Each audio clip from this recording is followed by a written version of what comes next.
Apparues par bribes sur les réseaux sociaux, des images qui confirment un scénario que beaucoup redoutaient. Ici, des corps gisant sur le sol. Là, des forces de sécurité maltraitant des hommes accroupis. Selon une ONG syrienne, des centaines de civils, dont des femmes et des enfants, ont été tués depuis jeudi.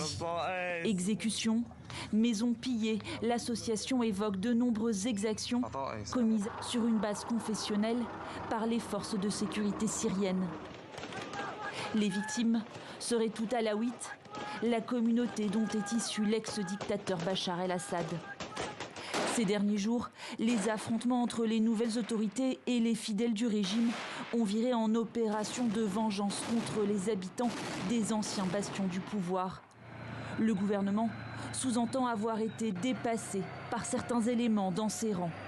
Il est strictement interdit de s'approcher d'une maison ou de cibler une personne à l'intérieur de sa résidence.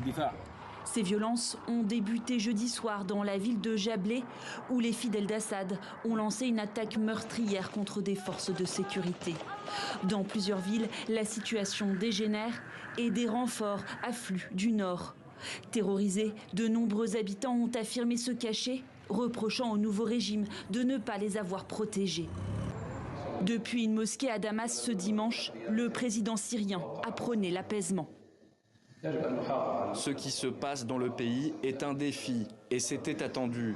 Nous devons maintenir l'unité nationale et la paix civile dans le pays autant que nous le pouvons. Nous sommes capables de vivre ensemble dans ce pays. Un discours qui risque de ne pas suffire pour rassurer les Syriens qui craignent que le pays ne bascule dans un nouveau conflit civil.